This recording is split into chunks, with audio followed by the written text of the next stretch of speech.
Au nom du Seigneur Jésus-Christ, nous allons ouvrir nos Bibles bien-aimées dans les Actes des Apôtres, continuant les enseignements que nous avons commencé depuis un certain temps. Aujourd'hui, nous entrons dans le chapitre 13. Nous allons lire à partir du premier verset. Ouvrons nos Bibles au chapitre 13, Actes des Apôtres, et je vais lire pour donner la gloire à notre Seigneur. Voyage missionnaire de Paul.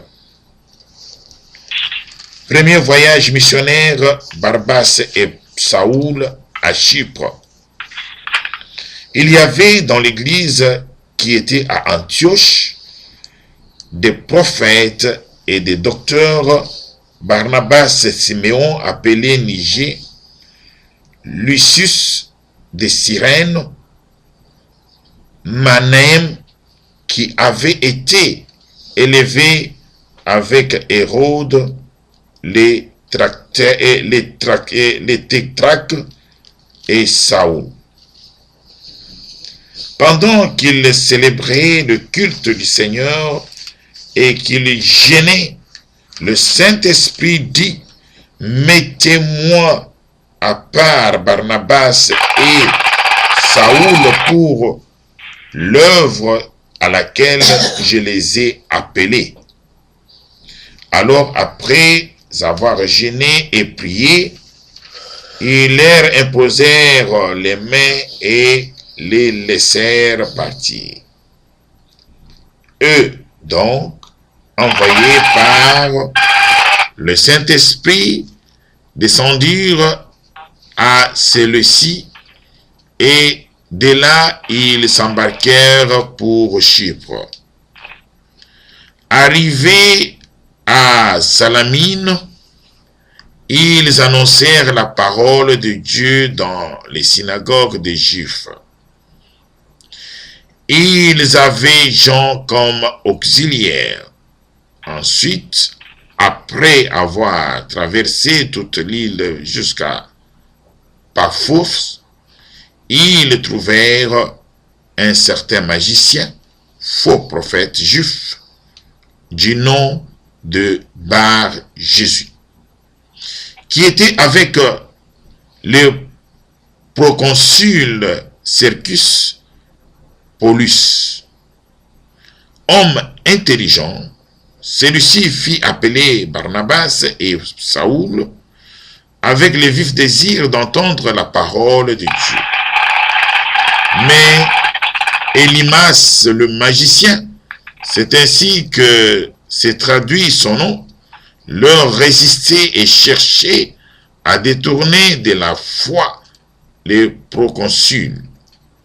Alors Saoul, appelé aussi Paul, rempli d'Esprit Saint, fixa le regard sur lui et dit: toi, qui est plein de toute ruse et de toute fraude, fils du diable, ennemi de toute justice, ne cesseras-tu pas de détourner les voies droites du Seigneur?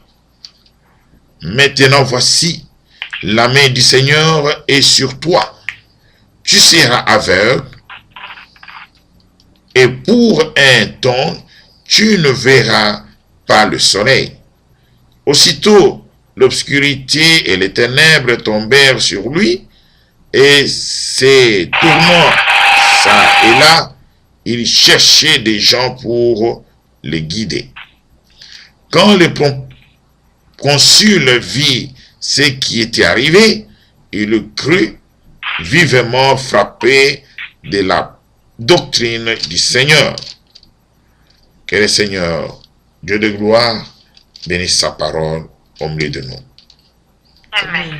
Je vais demander à la sœur Jeannette de nous faire la lecture en anglais. I'm not gonna ask to Sister Janet. She's gonna read in English.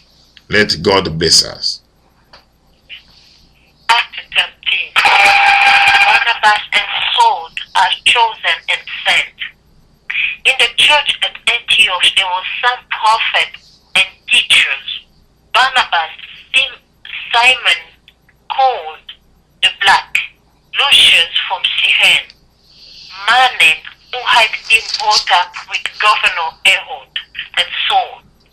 While they were serving the Lord and fasting, the Holy Spirit said to them, "Set apart for me Barnabas and Saul to do the work to which I have called them."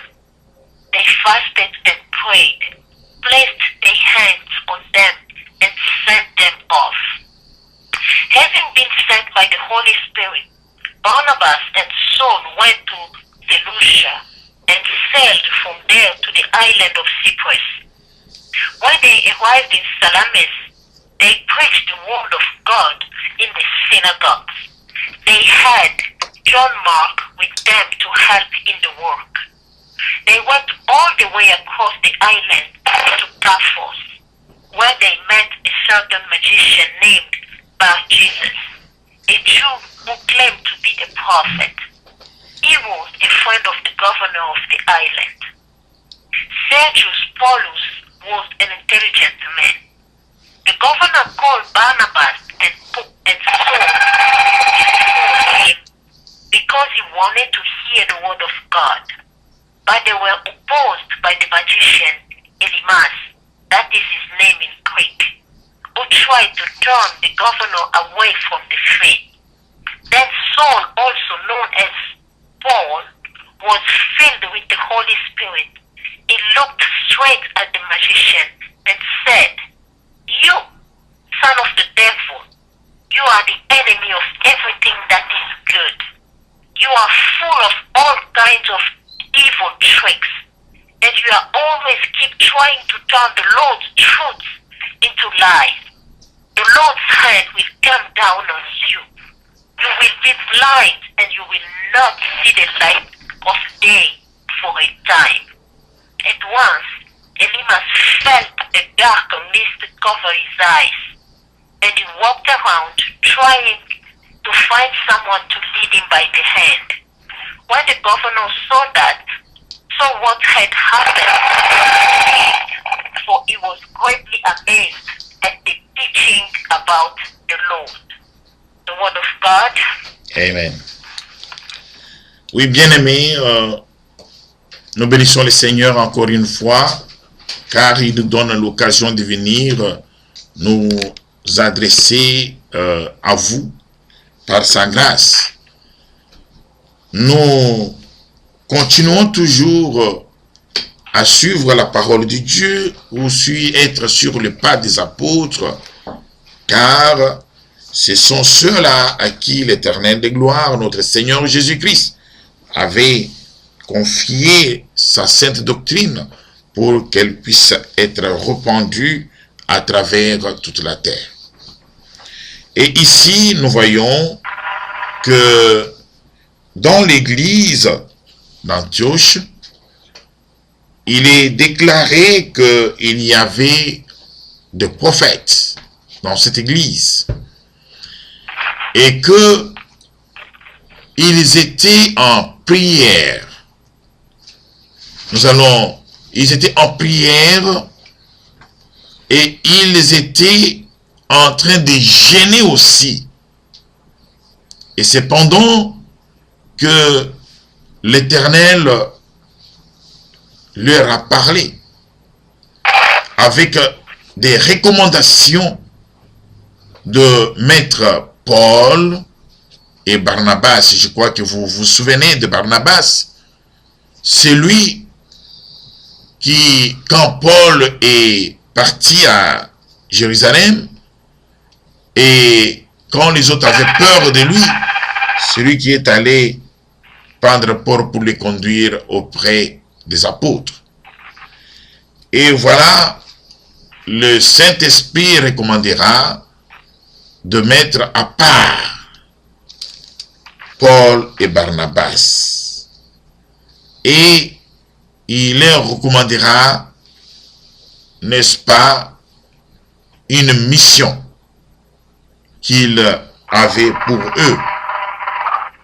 Et ceci nous nous retrouvons bien sûr au début de notre lecture.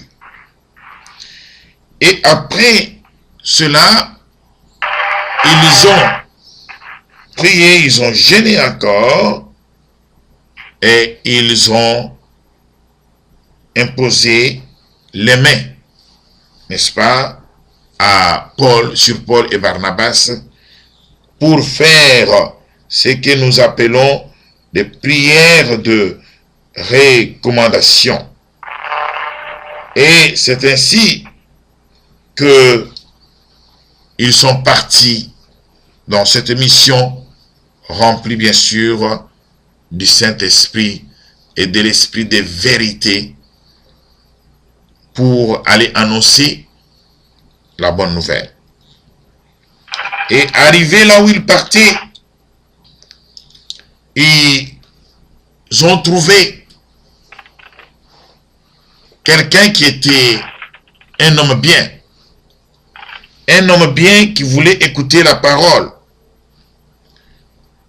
qu'on a nommé ici proconsul Sergius Paulus. Mais cependant, cet homme n'était pas seul. Là où il était, il y avait, vous avez souvent entendu parler des Bar Jésus, un magicien. C'est pour la deuxième fois que nous voyons, nous étudions l'histoire de magiciens. Souvenez-vous, quand Philippe est allé annoncer la bonne nouvelle à Samarie, il y a eu aussi un magicien qui s'était manifesté et à qui, n'est-ce pas, Paul a adressé une parole dure et qui a pu se convertir. Et voilà ici, il y a un deuxième magicien. Et ce magicien cherchait à détourner la foi des proconsuls.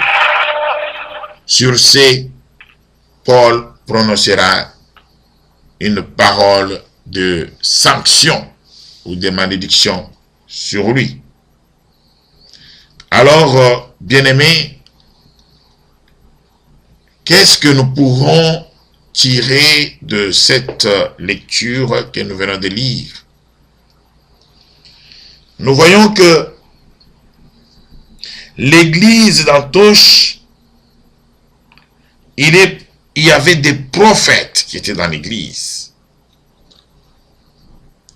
Il y avait des gens qui étaient consacrés pour recevoir la parole de Dieu.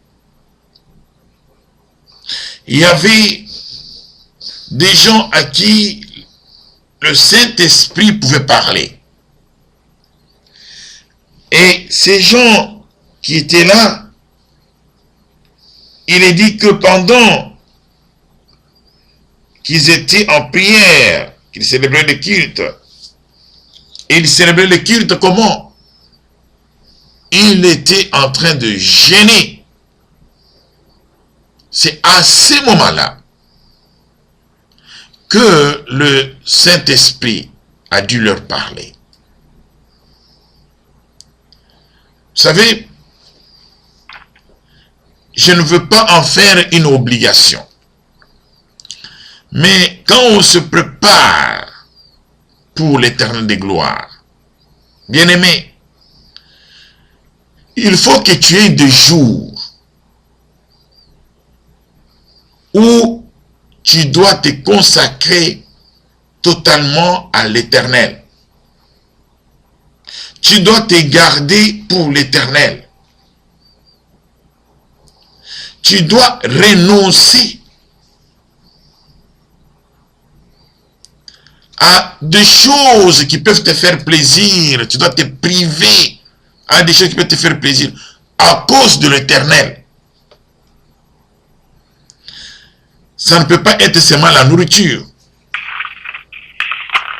Mais l'esprit peut te conduire à beaucoup de choses.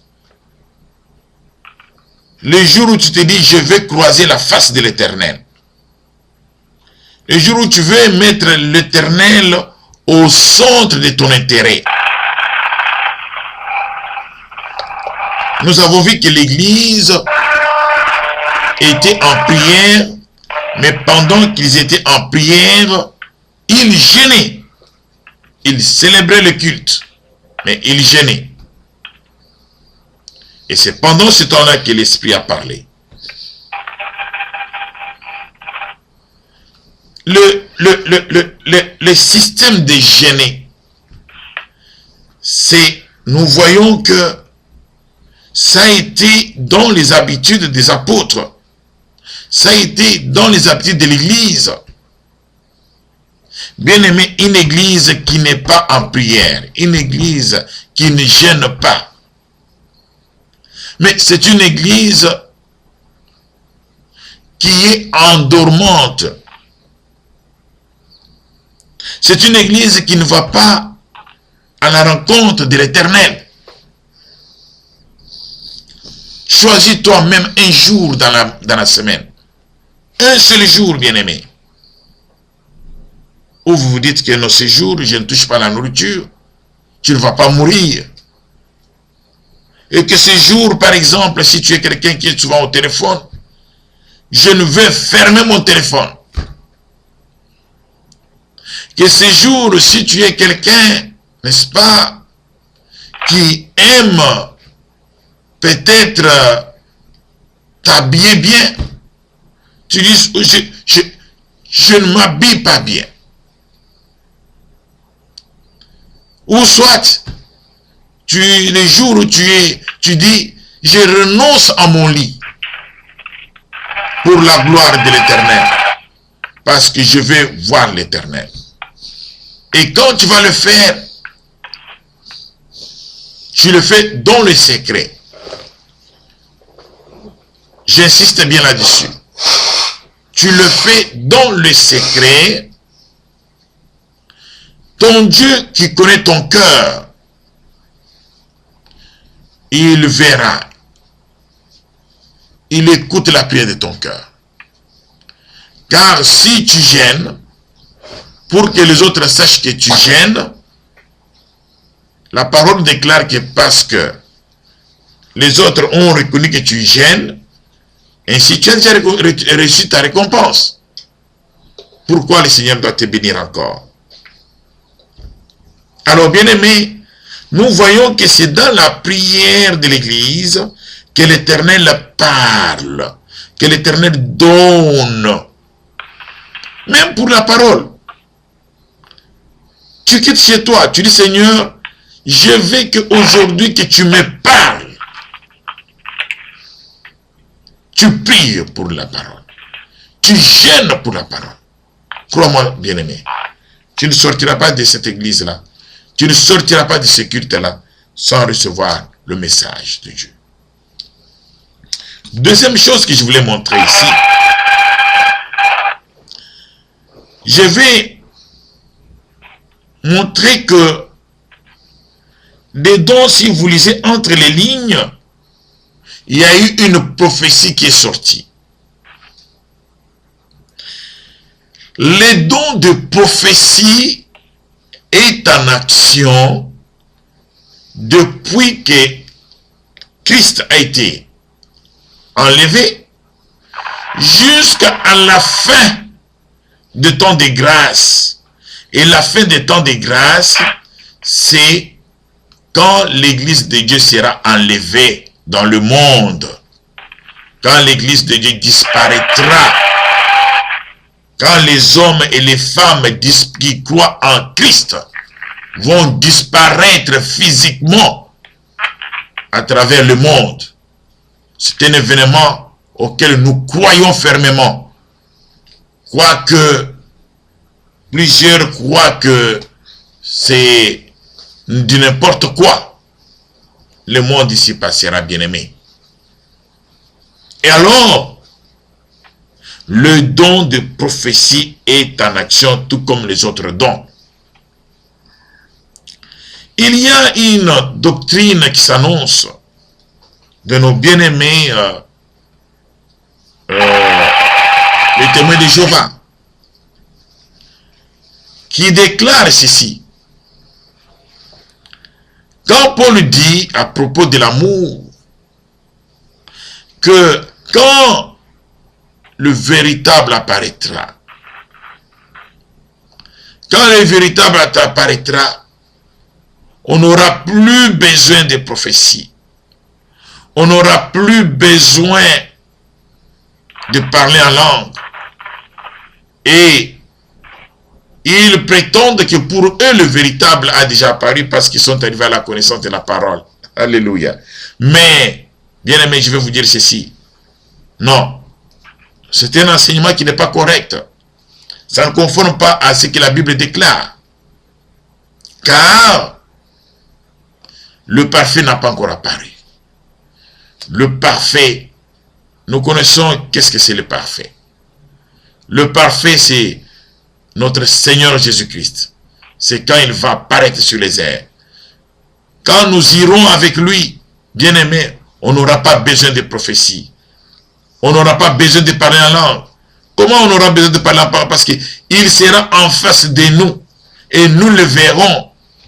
C'est de ça que Paul parle.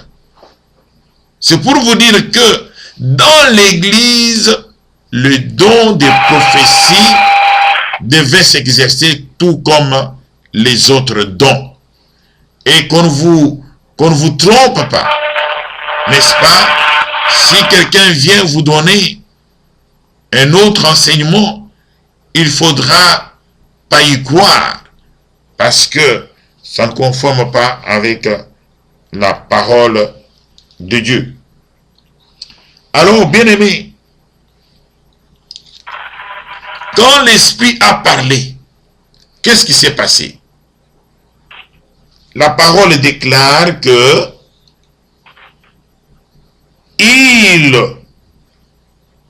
alors après, au verset 3, après avoir jeûné et prié, ils leur imposèrent les mains et les laissèrent partir.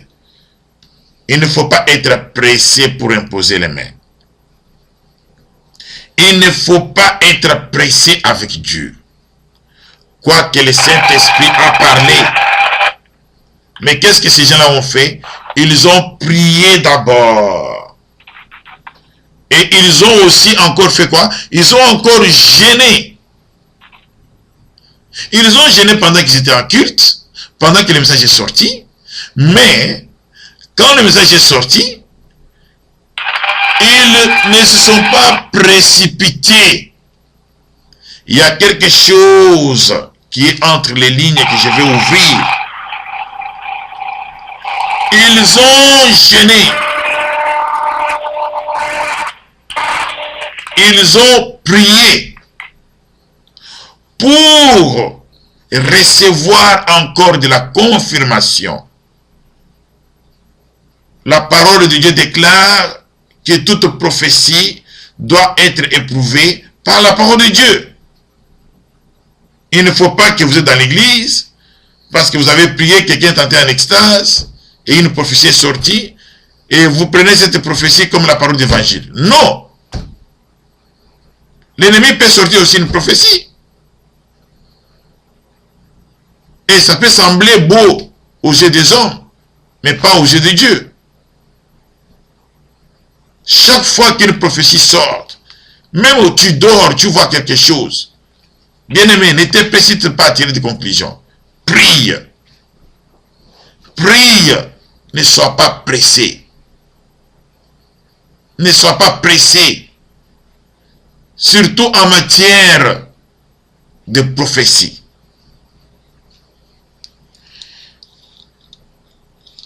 Et une autre chose que je voulais montrer, que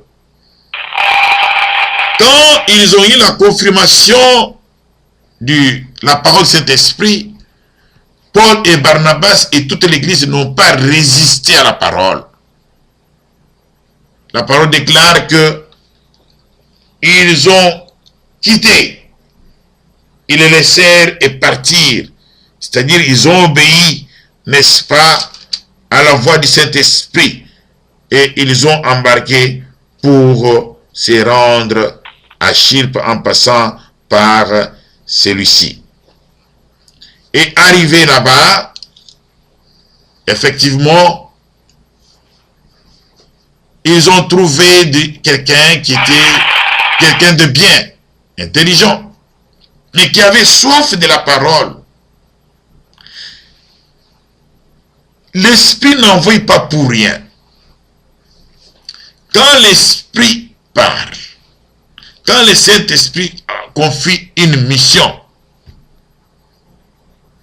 il doit toujours y avoir des tâches bien précises, un besoin pour être accompli. Il trouve d'une part quelqu'un qui avait besoin de la parole, mais d'autre part, qu'est-ce qu'il trouve? Il y a un magicien. Il y a un magicien qui est là. Et je vous dis toujours une chose. Quand vous partirez, même si l'Esprit t'envoie même pour aller donner l'évangile quelque part, ne soyez pas étonnants. Ne soyez pas étonnés plutôt qu'il y ait des gens qui ont animé d'esprit à ne pas vous écouter. Il ne faut pas que vous croyez que parce que l'Esprit vous a envoyé, tout sera simple. Nous avons vu même que les jours de Pentecôte, pendant que les autres riaient des apôtres, mais il y avait ceux qui venaient vers les apôtres pour les écouter et sauver leur vie. Ne soyez pas étonnés, l'ennemi Satan sera toujours là pour décourager, pour détourner.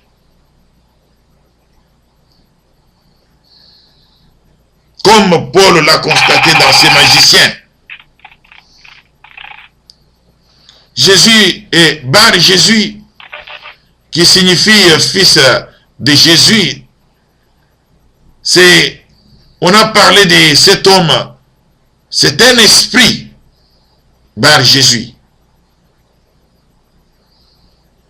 Les sorciers à qui Dieu a fait grâce pour croire en Jésus-Christ, ils ont témoigné parce que la parole déclare que vers les derniers temps, tout sera dévoilé, tous les secrets seront dévoilés.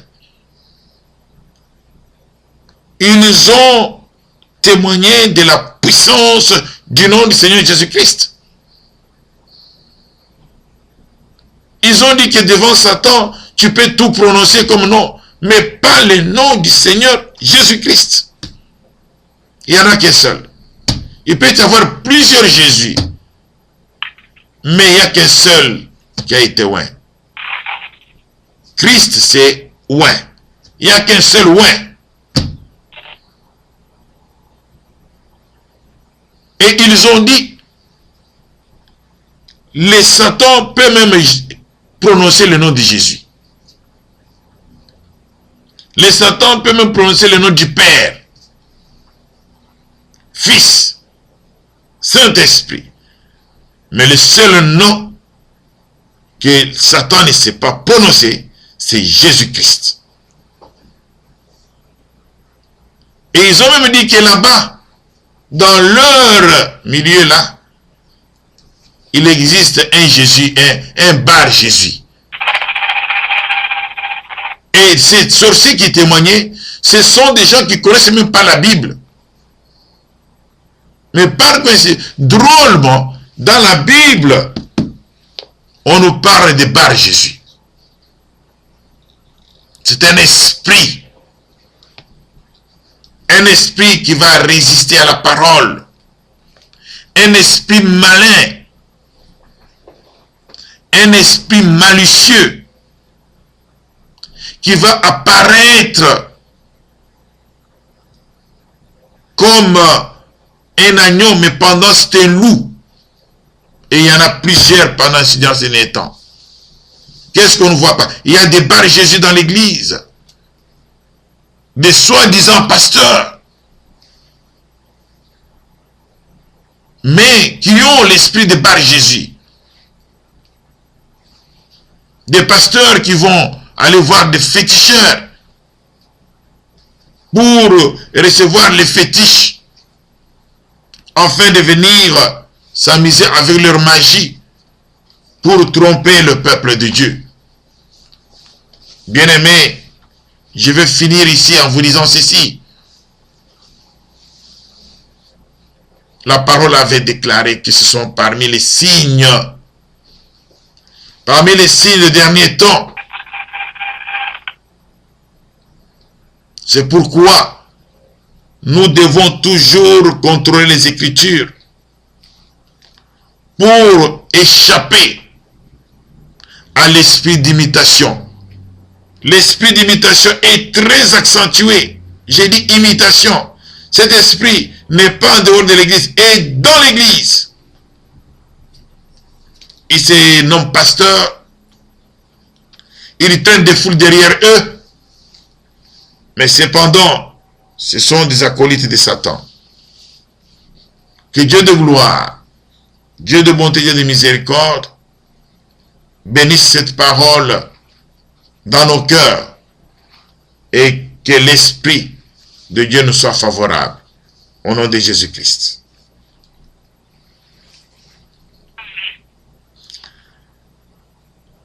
Bien-aimés, nous sommes arrivés à la fin de notre parole. Nous allons prendre un temps pour prier sur cette parole. Nous allons demander à notre sœur Julie, elle va élever sa voix pour prier, afin que Dieu nous donne l'esprit de la prière, l'esprit des jeûnes, que Dieu nous donne l'esprit d'obéissance à la parole de Dieu, que Dieu nous donne l'esprit d'obéissance au Saint-Esprit, comme Paul et Barnabas l'ont fait. Que Dieu nous donne l'esprit de jeûne et de prière, comme l'église d'Antioche le faisait. Que Dieu nous donne l'esprit de discernement des esprits, de discernement de l'esprit d'imitation. Que nous puissions identifier les Bar Jésus, l'esprit de Bar Jésus, et que nous puissions nous mettre à part pour le service de Dieu. Au nom du Seigneur Jésus-Christ, bien-aimés, prions avec notre sœur Julie. Merci Seigneur, nous te louons, nous te glorifions pour ces messages, ô Dieu de gloire, que nous venons de recevoir de ta part. Seigneur, nous prions pour que ces messages puissent, ô Dieu de gloire, faire quelque chose dans notre vie. Que ce soit comme une graine qui est sémée et que ça portera du fruit nécessaire, Père éternel, pour notre édification et notre avancement, Seigneur spirituel. Laisse, Père éternel, nous te prions, ô Dieu de gloire, que tu puisses faire de chacun de nous des femmes, des hommes de prière. Seigneur, nous te demandons aussi, ô Dieu de gloire, que tu puisses mettre en nous, ô Dieu de gloire, l'esprit de prière et de jeûne. Comme nous l'avons lu, Seigneur, dans l'église d'Antioche, les serviteurs de Dieu que tu as travaillé avec eux dans ce temps-là, que tu as utilisé, Seigneur, ça a été à travers les prières et les jeûnes. Seigneur, nous te prions pour que nous soyons aussi des femmes et des hommes de prière, aimant faire les jeûnes, aimant prier, Seigneur, se sacrifier pour toi. Donne à chacun de nous, Père éternel, l'esprit de discernement, de l'esprit de Bar Jésus. Car la parole déclare, plusieurs viendront en ton nom,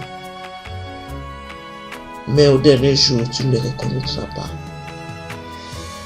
Nous voulons, ô Dieu de gloire, que tu fasses tomber les écailles de nos yeux. Que tu nous donnes, ô Dieu de gloire, l'onction l'onction, Seigneur, pour pouvoir travailler dans ta maison. Et cela, ça serait pour l'édification de chacun de nous. Et l'édification de ceux-là, au Dieu de gloire, que nous voulons aussi amener vers toi. Pour que quand tu reviendras, Père éternel, nous puissions aussi être avec toi. Active, ô Dieu de gloire, les dons que tu as mis à chacun de nous pour ton œuvre. Au nom du Seigneur Jésus-Christ, nous avons prié et nous disons Amen. Amen. Oui,